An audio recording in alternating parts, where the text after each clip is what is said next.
जैसा कि आपको दिखाई दे रहा है, आज जो हम पढ़ने वाले हैं वो कक्षा 10 में पास कराने वाले महत्वपूर्ण प्रश्न। तो आपको लगता है कि यदि आप कक्षा 10 में गणित में फेल हो सकते हो, ऐसा लग रहा है आपको, तो आपके लिए ये वीडियो है। ठीक है, तो आपको पूरा वीडियो अच्छे से देखना है। यदि आप अच्छे से देखेंगे तो आपको पूरा समझ में भी आएगा और आपको क्लियरली भी हो जाएगा। ठीक है, तो आपको पूरा वीडियो अच्छे से देखना है। तो इस वीडियो में आप यही सीखेंगे कि कक्षा 10 में पास कराने वाले महत्वपूर्ण प्रश्न और 13 नंबर कैसे लाएं। तो ये 13 नंबर दिलाने वाली प्लेलिस्ट है। तो यदि आपने इस वीडियो से पहले आपने इस प्लेलिस्ट में नहीं गए तो आप जाके देखिए, वहाँ पे मैंने आपको पास कराने वाले महत्वपूर्ण प्रश्न बता रखे हैं, उनको सीखिए, जाके देखिए, आप आराम से पास हो जाएंगे। ठीक है, तो आपको ये काम करना है। तो देखो, ये प्रश्नावली 6.1 की क्वेश्चन है, इंपॉर्टेंट है, आपके एग्जाम में 1 नंबर में पूछे जा सकते हैं। इनमें से कोई सा भी 1 नंबर में आ सकता है। ठीक है, जैसे देखो, पहला क्वेश्चन है हमारा, सभी व्रत डॉट डॉट डॉट होते हैं। यहाँ पे ऑप्शन है सर्वांग सम या समरूप। आपको ऑप्शन दे भी सकता है, नहीं भी दे सकता। वैसे आपके क्वेश्चन में एक जो बुक है आपकी एनसीईआरटी की, उसमें आपको ऑप्शन में ही दिया हुआ है, आपको इन दोनों ऑप्शन में एक यहाँ पे भरना है। तो सभी व्रत होते हैं। अब देखो, यहाँ पे एक सर्वांग सम है, एक समरूप है। तो सबसे पहले तो अपन समझ लेते हैं सर्वांग सम और समरूप क्या होता है। ठीक है, तो देखो समझो, सर्वांग सम, सर्वांग सम का मतलब होता है बिल्कुल एक जैसा, बिल्कुल एक जैसा। सर्वांग सम, सम आ रहा है मतलब समान, बिल्कुल एक जैसा, समान। और समरूप का मतलब उनका रूप कैसा है, एक जैसा है। अब देखो यहाँ पे समझो, जैसे मैं आपको, ये एक एक रुपए के दो सिक्के हैं, आपको अच्छे से दिखाई दे रहे होंगे। देखो, इसका बैक साइड और इसका फ्रंट साइड, सामने वाला।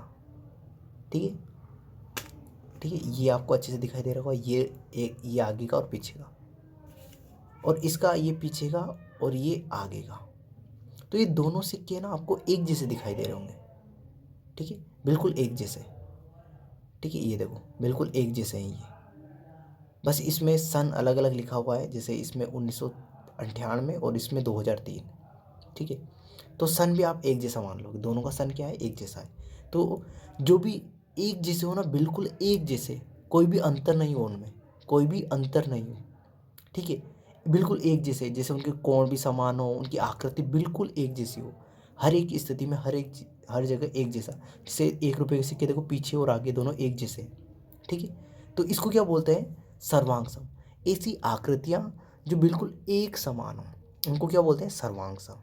ये ध्यान रखो। ठीक है, अब देखो, अब समरूप क्या होता है, समरूप जिनका रूप एक समान हो। जैसे देखो, ये मैंने 1 रुपये का सिक्का है, ये मेरा 2 रुपये का सिक्का है। देखो, इसके पीछे 2 लिखा हुआ है। ठीक है, इसके पीछे कितना है, एक, 1 रुपये का सिक्का ये है ना, ये 1 रुपये का सिक्का है, ये 2 रुपये का और ये 5 रुपये का। अब देखो, ये है तो तीनों गोल, है तो तीनों गोल, पर इनके देखो, इनके, ये इनके रूप अलग अलग है। जैसे देखो, ये 5 रुपये का है, रूप तो एक जैसे है, मतलब जैसे गोल गोल है तो रूप तो एक जैसा ही है। पर देखो, ये 5 रुपये का है, ये 1 रुपये का है, 2 रुपये का है, अलग अलग है, अलग अलग है ना। तो ये क्या हो जाएंगे, सर्वांग सम नहीं होंगे, ये समरूप हो जाएंगे। ये क्या हो जाएंगे, समरूप। तो ऐसी आकृतियाँ जिनका रूप एक समान हो, ठीक है, वो समरूप होगी। और सर्वांग सम, आपको ध्यान रखना, सर्वांग सम का मतलब क्या होता है, बिल्कुल एक जैसे। तो ये 1 रुपये का सिक्का, 2 रुपये का सिक्का और 5 रुपये का सिक्का, ये क्या है, समरूप है। जबकि 1 1 रुपये के सिक्के, 1 1 रुपये के सिक्के क्या होंगे, सर्वांग सम होंगे। 1 1 रुपये के सिक्के क्या होंगे, सर्वांग सम होंगे। और 1 रुपये का सिक्का, 2 रुपये का सिक्का और 5 रुपये का सिक्का क्या होगा, समरूप होगा। ठीक है, आई होप आपको सर्वांग सम और समरूप में पता लिया है। तो सर्वांग सम का मतलब होता है, ये होता है बिल्कुल एक जैसा, और समरूप का मतलब होता है जिनकी आकृति एक जैसी हो। ठीक है, अब देखो, यहाँ आपको बताना है, सभी व्रत होते हैं। देखो, सभी व्रत, अब देखो यहाँ पे समझो, देखो, सभी व्रत होते हैं। तो देखो, मैंने एक तो छोटा व्रत बना दिया, एक मैंने बड़ा व्रत बना दिया, एक इससे भी और बड़ा व्रत बना दिया। तो ये भी व्रत है, ये भी व्रत है, ये भी व्रत है, और एक और बड़ा व्रत बना दिया, तो ये भी व्रत है, सभी गोल है। तो देखो, सर्वांग सम में तो क्या होना चाहिए, बिल्कुल एक जैसा होना चाहिए, एक जैसा। तो क्या ये सभी व्रत, सभी जो व्रत है ये सारे, ये सर्वांग सम हो सकते हैं क्या, नहीं हो सकते। ये क्या होंगे? समरूप। इनका रूप क्या है? एक समान है, तो इसका आंसर क्या हो जाएगा? समरूप। इनका रूप एक समान है। सर्वांग सम में तो क्या होना चाहिए? बिल्कुल एक जैसे होने चाहिए, है ना। तो ये क्या हो जाएंगे? सारे के सारे समरूप हो जाएंगे। तो आई होप ये पहला क्वेश्चन आपको अच्छे से समझ में आ गया होगा। ठीक है, अब देखो दूसरा क्वेश्चन। सभी वर्ग होते हैं, सभी वर्ग होते हैं। तो देखो वर्ग बनाया मैंने। वर्ग क्या होते हैं? जिनकी जिनकी जो भुजा होती है ना, चारों भुजा एक जैसी होती है। जैसे ये वर्ग बना लिया मैंने, चारों भुजा एक जैसी है। एक मैंने बड़ा वर्ग बना लिया, ठीक है। ये वाला वर्ग बना लिया, जैसे आपको दिखाई नहीं दे रहा हो तो मैं थोड़ा सा इसको ऊपर कर लेता हूँ, ठीक है। ये वाला वर्ग बना लिया। एक मैंने और बड़ा वर्ग बना लिया, ठीक है। ये वाला वर्ग बना लिया। तो मुझे बताओ ये वर्ग तीनों क्या है? सर्वांग सम है या समरूप है? तो आप बता दोगे कि ये समरूप है, क्योंकि सर्वांग सम में तो क्या होता है? बिल्कुल एक जैसा, बिल्कुल एक जैसा। और समरूप में क्या होता है? उनके रूप एक समान होते हैं। तो ये क्या हो जाएगा? ये भी क्या हो जाएंगे? सभी वर्ग क्या होंगे? समरूप। ये भी क्या हो जाएगा? समरूप। तो ये एक नंबर में पूछा जा सकता है, आपका इंपॉर्टेंट क्वेश्चन है, ठीक है। अब देखो थर्ड नंबर पे चलो। अब थर्ड नंबर क्वेश्चन है हमारा, सभी सभी डॉट डॉट डॉट त्रिभुज समरूप होते हैं। सभी डॉट डॉट डॉट त्रिभुज समरूप होते हैं। तो कौन से त्रिभुज समरूप होते हैं? समद्विबाहु या समबाहु त्रिभुज? अब देखो यहाँ पे समझना अच्छे से। पहले तो ये समझो कि समद्विबाहु त्रिभुज क्या होता है और समबाहु त्रिभुज होता क्या है ना, ये समझो। तो देखो मैं आपको बता देता हूँ। थोड़ा सा इधर इसको थोड़ा मोड़ लेते हैं, या इसको पीछे कर देते हैं ना, ऐसे। अब देखो यहाँ समझो। समद्विबाहु त्रिभुज ऐसे होते हैं, ऐसे त्रिभुज जिनकी दो भुजाएं बराबर हो, ठीक है। ये त्रिभुज बनाया मैंने, ये तो आपको एक जैसा दिखाई दे रहा होगा। मतलब ऐसा त्रिभुज जिसकी दो भुजाएं बराबर, जैसे ये वाली भुजा इस वाली भुजा के बराबर हो, तो ये क्या हो गया? समद्विबाहु त्रिभुज। और एक त्रिभुज है अपना समबाहु। समबाहु मतलब जिसकी तीनों भुजाएं बराबर हो, ये वाली भुजा, ये वाली और ये वाली, तीनों भुजाएं बराबर, ठीक है। अब देखो आप लोगों को यहाँ पे बताना है, यहाँ पे ऐसा बताना है कि कौन से त्रिभुज समरूप होंगे। समरूप होंगे मतलब उनका एक जैसा रूप होगा, ठीक है। तो देखो यहाँ पे समझ लेना, ये मैंने छोटा समबाहु त्रिभुज बनाया जिसकी तीनों भुजाएं बराबर है। एक मैंने बड़ा वाला समबाहु त्रिभुज बनाया जिसकी तीनों भुजाएं बराबर है, ठीक है। और एक और मैंने इससे भी बड़ा वाला बना दिया जिसकी तीनों भुजाएं क्या है? बराबर है। एक और बना दिया। तो यहाँ पे आंसर आएगा ना, वो आंसर आएगा समबाहु त्रिभुज। समबाहु त्रिभुज, ठीक है। तो सभी जो समबाहु त्रिभुज होते हैं ना, वो समरूप होते हैं। क्या होते हैं? समरूप होते हैं, ये ध्यान रखो, ठीक है। ये इंपॉर्टेंट है, समबाहु त्रिभुज। अब देखो समद्विबाहु त्रिभुज क्यों नहीं होते हैं समरूप? समरूप क्यों नहीं होते हैं? क्योंकि देखो यहाँ समझना आप, क्योंकि इनकी दो भुजाएं क्या होती है? बराबर होती है। और एक ये वाली भुजा बराबर नहीं होती।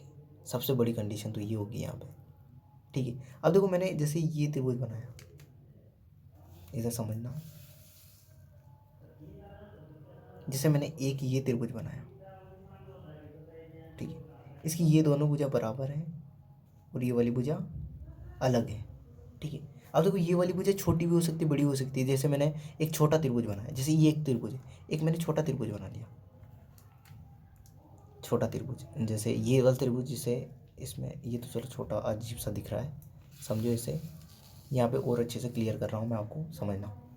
जैसे मैंने एक ये वाला त्रिभुज बनाया, इसकी लंबाई है 5 सेंटीमीटर, इसकी भी लंबाई है 5 सेंटीमीटर, और इसकी लंबाई है 4 सेंटीमीटर, ठीक है। अब देखो ये वाली भुजा और ये वाली भुजा तो दोनों बराबर है, ठीक है। अब मैंने एक और त्रिभुज बनाया, ये वाला। अब देखो इसकी लंबाई है 5 सेंटीमीटर, इसकी लंबाई भी 5 सेंटीमीटर है। ये वाली भुजा और ये वाली भुजा तो बराबर है। अब इसकी लंबाई है 5.1 सेंटीमीटर। तो क्या ये वाली भुजा और ये वाली दोनों, ये त्रिभुज एक जैसे होंगे क्या? समरूप होंगे क्या? नहीं होंगे, क्योंकि इसकी लंबाई और इसकी लंबाई देखो अलग अलग है, ठीक है ना। अब जैसे एक और त्रिभुज देख लो, जैसे मैंने आपको यहाँ बनाया ये वाला त्रिभुज बना दिया, छोटा सा है ना। जैसे इसकी लंबाई 5 सेंटीमीटर है, इसकी लंबाई 5 सेंटीमीटर और इसकी लंबाई ये 3 सेंटीमीटर। तो ये समरूप हो सकते हैं क्या? नहीं हो सकते हैं ना। तो ध्यान रखो, क्योंकि इनकी लंबाई अलग अलग आ रही है, ठीक है। तो ध्यान रख लेना, सभी जो समबाहु त्रिभुज होते हैं वो समरूप होते हैं, ये इंपॉर्टेंट है। समद्विबाहु त्रिभुज नहीं होते, समबाहु त्रिभुज समरूप होते हैं ना। अब अगला क्वेश्चन है अपना लास्ट एंड फाइनल। ये आपको याद रखना है कि सभी कौन से त्रिभुज समबाहु होते हैं, समरूप होते हैं। तो समबाहु त्रिभुज समरूप होते हैं, और सभी वृत्त क्या होते हैं, समरूप होते हैं। सभी वर्ग भी समरूप होते हैं। अब अपना लास्ट एंड फाइनल क्वेश्चन है कि भुजाओं की समान संख्या वाले दो बहुभुज समरूप कब होते हैं। दो बहुभुज, भुजाओं की समान संख्या वाले दो बहुभुज कब समरूप होते हैं। तो ध्यान रखना, समरूप की कंडीशन होती है उनके संगत कोण होने चाहिए बराबर। संगत जो कोण होने चाहिए वो क्या होने चाहिए, बराबर होने चाहिए। और उनकी जो भुजाएं होती है वो समानुपाती होनी चाहिए, समानुपाती होनी चाहिए। जैसे मैं समझाऊँ आपको, जैसे मैंने एक त्रिभुज बनाया ये, ठीक है। ये वाला कोण 60 डिग्री है, ये वाला कोण 60 डिग्री है, और ये वाला कोण भी कितना है, 60 डिग्री। इसकी लंबाई है 3 सेंटीमीटर, इसकी लंबाई है 3 सेंटीमीटर, इसकी लंबाई भी कितनी है, 3 सेंटीमीटर। अब एक और त्रिभुज बना दिया मैंने बड़ा वाला। ये कोण है 60 डिग्री, ये कोण है 60 डिग्री, और ये कोण है 60 डिग्री। इसकी लंबाई है 6 सेंटीमीटर, इसकी लंबाई है 6 सेंटीमीटर, इसकी लंबाई 6 सेंटीमीटर। तो देखो ये दोनों त्रिभुज क्या होंगे, समरूप होंगे। क्यों होंगे, क्योंकि देखो इनके संगत कोण, ये वाला कोण इस कोण के बराबर है, संगत कोण है ना। ये वाला कोण इस कोण के बराबर है, ये वाला कोण इस कोण के बराबर है।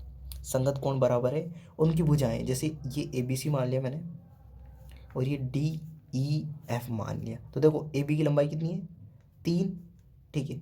और DE की लंबाई कितनी है, 6। तो 3 को एक काट दूंगा, 3 तो 1/2 आ जाएगा। जैसे कि ऐसे ही देखो AC की लंबाई कितनी है, 3, और DC की लंबाई कितनी है, सॉरी DEF, तो DF की लंबाई कितनी है, 6। इसको काटूंगा तो कितना आ जाएगा, 1/2, ठीक है। ऐसे ही BC की लंबाई है 3, और EF की लंबाई है 6, तो इसको भी काटूंगा तो कितना आ जाएगा, 1/2। तो देखो इनकी भुजाएं क्या आ रही, समान अनुपात में आ रही, 1/2 1/2 1/2। तो भुजाएं तो क्या होनी चाहिए, संगत जो भुजाएं होनी चाहिए वो समानुपाती होनी चाहिए, और उनके कोण क्या होने चाहिए, बराबर। तो यदि कोई भी दो त्रिभुज ऐसे या कोई भी दो बहुभुज ऐसे जिनके संगत कोण बराबर हो और उनकी संगत भुजाएं समानुपाती हो, संगत भुजाएं क्या हो, समानुपाती, तो ऐसे जो बहुभुज होते हैं वो क्या होते हैं, समरूप होते हैं। क्या होते हैं, समरूप होते हैं। तो इन चारों क्वेश्चन में आपका 100% एक ना एक क्वेश्चन आपके एग्जाम में, बोर्ड एग्जाम में आ सकता है। तो इनके यदि आपको नहीं समझ में आया तो बस इनको रट लो, ठीक है। वैसे तो मैंने पूरी कोशिश की है समझाने की। तो यदि फिर भी समझ में नहीं आया है तो ध्यान रख लेना, सभी वृत्त क्या होते हैं, समरूप होते हैं। सभी वर्ग क्या होते हैं, समरूप होते हैं। और सभी समबाहु जो त्रिभुज होते हैं वो समरूप होते हैं, ठीक है। और उनके कोण क्या होते हैं, बराबर होते हैं। और संगत भुजाएं क्या होती है, समानुपाती। तो आई होप ये पूरा वीडियो आपको अच्छे से समझ में आया होगा, ठीक है। तो इस वीडियो के लिए इतना ही। अगले वीडियो में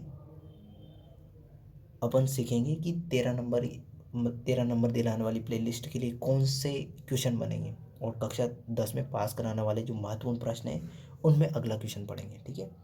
तो आई होप ये वीडियो आपको पसंद आया होगा। इस वीडियो के लिए इतना ही, थैंक यू।